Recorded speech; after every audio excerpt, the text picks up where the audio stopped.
जय हिंद दोस्तों, स्वागत है आपका।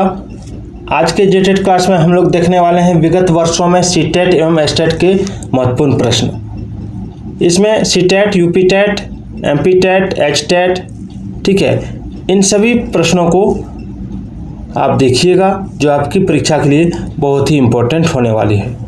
तो अंत तक वीडियो में बने रहिएगा, एक भी प्रश्न को नहीं छोड़िएगा क्योंकि सारे प्रश्न आपकी परीक्षा के लिए इम्पोर्टेंट है। तो पहला सवाल आपके स्क्रीन पर कि प्राथमिक स्तर पर देख सकते हैं, यह सवाल सीटेट 2011 पेपर 1 में पूछा गया है। प्राथमिक स्तर पर एक शिक्षक निम्न में से किसे महत्वपूर्ण विशेषता, ठीक है, मानना चाहिए। ध्यान से देखिए कि प्राथमिक स्तर पर एक शिक्षक है तो उसमें निम्न में से सबसे महत्वपूर्ण विशेषता किसको मानना चाहिए। ठीक है, शिक्षक की सबसे महत्वपूर्ण जो विशेषता है, शिक्षक में सबसे महत्वपूर्ण गुण क्या है, निम्न में से किसको मानेंगे। ऑप्शन है शिक्षण पद्धतियों और विषयों के ज्ञान में दक्षता, या फिर अति मानक भाषा में पढ़ाने में दक्षता, या पढ़ाने की उत्सुकता, या धैर्य और दृढ़ता। तो देखिए इसका जो आंसर होगा वो हो जाएगा ऑप्शन डी। ठीक है, प्राथमिक स्तर पर एक शिक्षक में जो गुण होना चाहिए वो होना चाहिए आपका धैर्य और दृढ़ता। ठीक है, चलिए आगे कि निचली कक्षाओं में शिक्षण की खेल पद्धति मूल रूप से आधारित है। निचली कक्षाओं में जो खेल पद्धति है वो मूल रूप से किस पर आधारित है। ऑप्शन है विकास एवं वृद्धि के मनोवैज्ञानिक सिद्धांतों पर, शिक्षण के समाजशास्त्र सिद्धांतों पर, शारीरिक शिक्षा कार्यक्रमों के सिद्धांतों पर, या शिक्षण पद्धतियों के सिद्धांतों पर। तो इसका राइट आंसर होगा ऑप्शन ए, विकास एवं वृद्धि के मनोवैज्ञानिक सिद्धांतों पर। अगला सवाल, शिक्षा के क्षेत्र में पाठचर्या शब्दावली डैश की ओर संकेत करती है, किसकी ओर संकेत करती है। तो इसका राइट आंसर क्या होगा, मैं डायरेक्ट बताता हूँ, विद्यालय का संपूर्ण कार्यक्रम जिसमें विद्यार्थी प्रतिदिन अनुभव प्राप्त करता है, ये आपका पाठचर्या शब्दावली आपका संकेत करती है। आगे एक शिक्षक को अपने विद्यार्थियों की क्षमताओं को समझने का प्रयास करना चाहिए।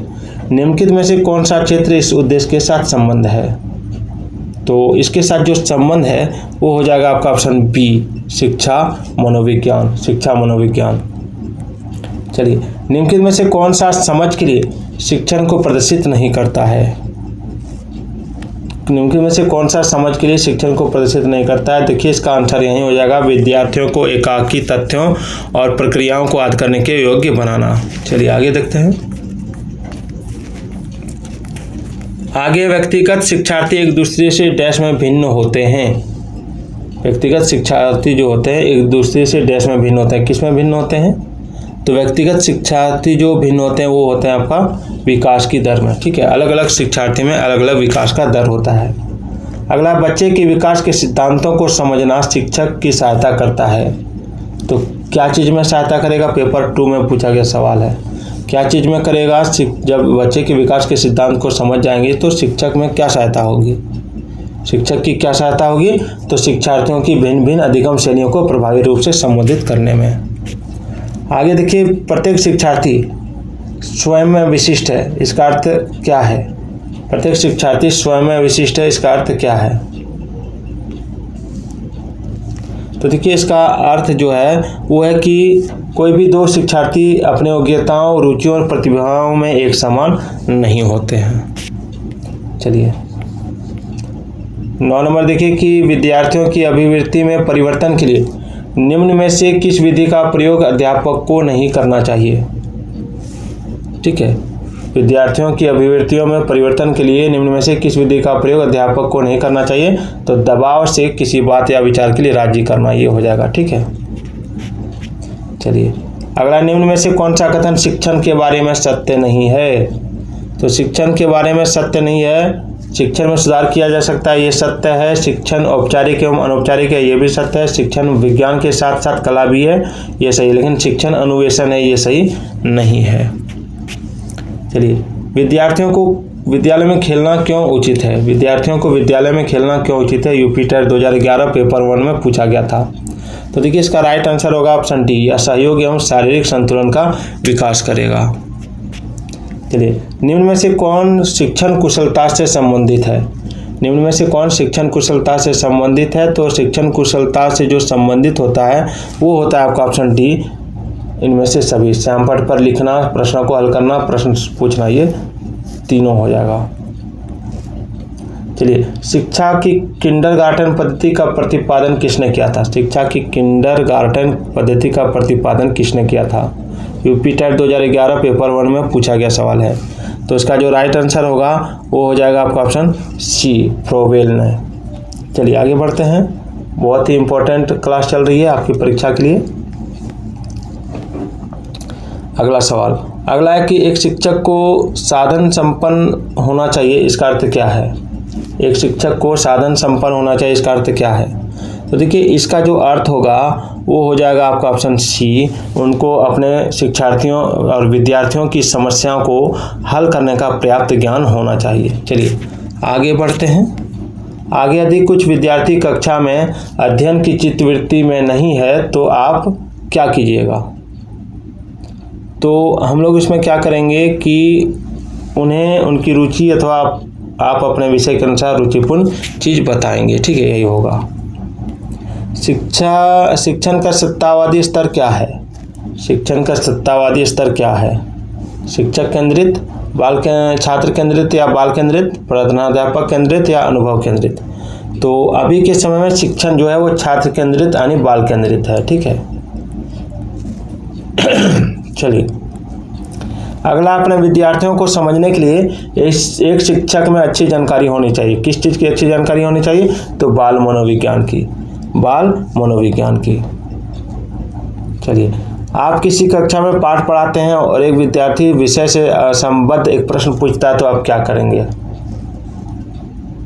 यानी कोई पाठ आप पढ़ा रहे हैं और विद्यार्थी जो है उस विषय से संबंधित कोई सवाल नहीं है, अलग सवाल पूछ रहा है, तो आप क्या कीजिएगा? तो सबसे पहले इसमें जो करेंगे उसे असंबद्ध प्रश्न पूछने की अनुमति देंगे नहीं, उसे असंबद्ध प्रश्न पूछने की अनुमति नहीं देंगे, ये भी नहीं होगा। उसे गैर अनुशासित समझकर दंडित तो नहीं करना है। कक्षा के बाद प्रश्न का उत्तर देंगे, यही होगा। कक्षा के बाद प्रश्न का उत्तर देंगे। ठीक है, चलिए आगे देखते हैं। चलिए, बुनियादी स्तर का मातृभाषा में शिक्षा देना बेहतर है क्योंकि यह प्राकृतिक वातावरण में बच्चों को सीखने में सहायता करेगा। चलिए, एक कक्षा में व्यक्तिगत विभिन्नताओं के क्षेत्र हो सकते हैं, तो ऑप्शन डी हो जाएगा। उपरोक्त सभी रुचियों के, सीखने के, चरित्र के। चलिए, शिक्षण अधिगम प्रक्रिया में व्यक्तिगत रूप से ध्यान देना महत्वपूर्ण है। क्यों? शिक्षण अधिगम प्रक्रिया में व्यक्तिगत रूप से ध्यान देना महत्वपूर्ण है क्योंकि बच्चों की विकास दर भिन्न होती है और वे भिन्न तरीके से सीख सकते हैं। चलिए, एक शिक्षक अपने शिक्षार्थियों की विभिन्न अधिगम शैलियों को संतुष्ट करने के लिए वैविध्यपूर्ण कार्यों का उपयोग करती है। वह डैश से प्रभावित है। किससे प्रभावित है? तो देखिए, वह जो प्रभावित है वह प्रभावित है आपका गार्डनर के बहुबुद्धि सिद्धांत से। शिक्षार्थी व्यक्तिगत भिन्नता प्रदर्शित करते हैं, अतः शिक्षक को क्या करना चाहिए? शिक्षार्थी व्यक्तिगत भिन्नता प्रदर्शित करते हैं, अतः शिक्षक को क्या करना चाहिए? तो देखिए, शिक्षक को सीखने के विविध अनुभवों को उपलब्ध कराना चाहिए। ठीक है, ये इसका आंसर होगा। चलिए आगे देखते हैं। आगे बीजों का अंकुरण। ठीक है, बीजों का अंकुरण संकल्पना के शिक्षण की सबसे प्रभावी पद्धति क्या है? तो देखिए, इसका जो राइट आंसर होगा वो होगा आपका विद्यार्थियों द्वारा पौधों के बीज बोना और उसके अंकुरण के चरणों का अवलोकन करना। ठीक है, ये तीनों नहीं होगा। निम्नलिखित में से कौन सी प्रगतिशील शिक्षा की विशेषता है? प्रगतिशील शिक्षा की विशेषता निम्नलिखित में से कौन सी है? तो देखिए, प्रगतिशील शिक्षा की विशेषता है आपका समय सारणी और बैठने की व्यवस्था में लचीलापन, यही हो जाएगा। ठीक है,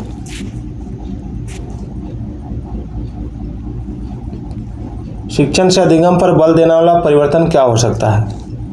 रटने को प्रोत्साहित करना, ये करके ये तो नहीं होगा। रटना तो है ही नहीं। अग्र शिक्षण की तकनीक अपनाकर ये भी नहीं है। परीक्षा परिणाम पर केंद्रित होकर यह भी नहीं है। बाल केंद्रित शिक्षा पद्धति अपनाकर, ये हो जाएगा बाल केंद्रित शिक्षा पद्धति अपनाकर। एक बाल केंद्रित कक्षा में बच्चे सामान्यतः सीखते हैं, क्या सीखते हैं? तो बाल केंद्रित कक्षा में बच्चे जो सीखते हैं वो सीखते हैं आपका व्यक्तिगत और सामूहिक दोनों रूपों में। ठीक है, सीमा हर पाठ को बहुत जल्दी सीख लेती है, जबकि लीना उसे सीखने में ज़्यादा समय लेती है। तो यह विकास के डैश सिद्धांत को दर्शाता है। किस सिद्धांत को दर्शाता है? तो यह दर्शाता है आपका व्यक्तिक भिन्नता को। ठीक है, चलिए आगे बढ़ते हैं। बाल केंद्रित शिक्षा के लिए निम्नलिखित में से कौन सा कारक आधार है?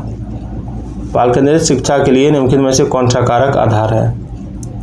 तो इसका राइट आंसर होगा ऑप्शन ए, व्यक्तिक अंतर। जल शुद्धि प्रकरण को स्पष्ट करने का सबसे उचित तरीका क्या है? जल शुद्धि प्रकरण को स्पष्ट करने का सबसे उचित तरीका, तो ये हो जाएगा ऑप्शन सी, विद्यार्थियों को उस प्लांट पर ले जाना जहां जल की शुद्धि की जाती है। एक सशक्त विद्यालय अपने शिक्षकों में निम्नलिखित योग्यताओं में से किससे सर्वाधिक बढ़ावा देगा? तो सर्वाधिक बढ़ावा जो देगा वो देगा आपका प्रतिस्पर्धात्मक अभिवृत्ति को। प्राथमिक कक्षा में सकारात्मक वातावरण निर्मित करने के लिए एक शिक्षक को क्या करना चाहिए? प्राथमिक कक्षा में सकारात्मक वातावरण निर्मित करने के लिए एक शिक्षक को क्या करना चाहिए? तो ऑप्शन सी, विभेद नहीं करना चाहिए और प्रत्येक बच्चे के लिए समान लक्ष्य सुनिश्चित करने चाहिए। चलिए, विद्यार्थियों के पोर्टफोलियो के लिए सामग्री का चयन करते समय डैश जरूर होना चाहिए। तो इसका जो राइट आंसर होगा वो हो जाएगा आपका ऑप्शन डी, विद्यार्थियों और समावेशन का जरूर होना चाहिए। विद्यार्थियों का समावेशन जरूर होना चाहिए। ठीक है, चलिए अगला है कि निम्नलिखित में से कौन सा सिद्धांत पाठ योजना में शामिल नहीं है? पाठ योजना में कौन सा सिद्धांत शामिल नहीं है? तो देखिए ये जो हो जाएगा वो हो जाएगा आपका ऑप्शन डी जो है पाठ योजना में शामिल है। योजना की दृढ़ता, बाकी शिक्षार्थियों का ज्ञान, उद्देश्यों की स्पष्टता, शिक्षण का ज्ञान, ये शामिल है। जॉन ड्यूवी द्वारा समर्थित लेब विद्यालय के उदाहरण कौन सा है? तो इसका राइट आंसर होगा ऑप्शन सी, प्रगतिशील विद्यालय। बाल केंद्रित शिक्षा का समर्थन निम्नलिखित में से किस विचारक द्वारा किया गया? तो देखिए इसका राइट आंसर होगा आपका ऑप्शन सी, जॉन ड्यूवी के द्वारा। चलिए, एक बालक अधिक सीखता है यदि उसे पाठ्यपुस्तक के माध्यम से पढ़ा जाए, कंप्यूटर से पढ़ा जाए, व्याख्यान विधि से पढ़ा जाए या क्रिया विधि से। तो बालक अधिक सीखेगा जब उसे कैसे पढ़ाएंगे? तो क्रिया विधि से पढ़ाया जाए। कक्ष में शिक्षक प्रयास करता है, क्या चीज प्रयास करता है? तो कक्ष में शिक्षक प्रयास करता है आपका छात्रों को अनुभव प्रदान करने का, छात्रों को सहायक अधिगम वातावरण देने का, छात्रों को चिंतन का अवसर देने का, अन्य उपरोक्त सभी हो जाएगा। ठीक है, चलिए 6 से 11 वर्ष आयु वर्ग के छात्रों की आवश्यकता क्या है? तो इसका राइट आंसर होगा ऑप्शन डी, उपरोक्त सभी। कक्ष में प्रजातांत्रिक वातावरण की, सीखने में स्वायत्तता की, क्रिया आधारित अंतःक्रिया अधिगम की। भारतवर्ष में प्राइमरी शिक्षा निम्नलिखित पर बल देती है, किस पर बल देती है? तो रटने पर होना चाहिए, लेकिन देखते हैं इसमें रटना तो है नहीं। ठीक है, विवेचनात्मक चिंतन का विकास होना चाहिए, लेकिन ये भी नहीं होगा। आध्यात्मिक पक्ष पर बल देना चाहिए, ये भी नहीं होगा। बोध का विकास करना, ये हो जाएगा। ठीक है, बोध का विकास करना।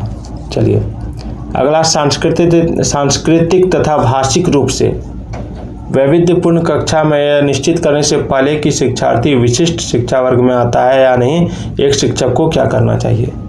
तो देखिए शिक्षक को करना चाहिए आपका ऑप्शन बी, अक्षमता स्थापित करने से पहले शिक्षार्थी की मातृभाषा का मूल्यांकन करना। ठीक है, चलिए 42 नंबर सवाल है कि दिए गए वाक्य को पूरा करने के लिए निम्नलिखित में से कौन सा युग्म सर्वाधिक उचित होगा?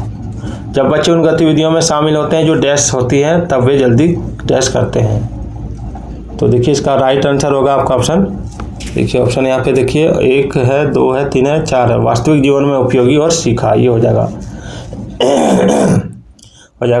वास्तविक जीवन में उपयोगी होते हैं तब वे जल्दी सीखा करते हैं। ब्लूम की टैक्सोनॉमी की पदानुक्रमिक व्यवस्था है, तो इसमें हो जाएगा आपका ऑप्शन डी, संज्ञानात्मक उद्देश्यों की। चलिए, डैश के द्वारा निपुणता अभिविन्यास को प्रोत्साहित किया जा सकता है, तो इसका राइट आंसर होगा ऑप्शन ए, शिक्षार्थियों के व्यक्तिगत प्रयासों पर ध्यान करने के द्वारा।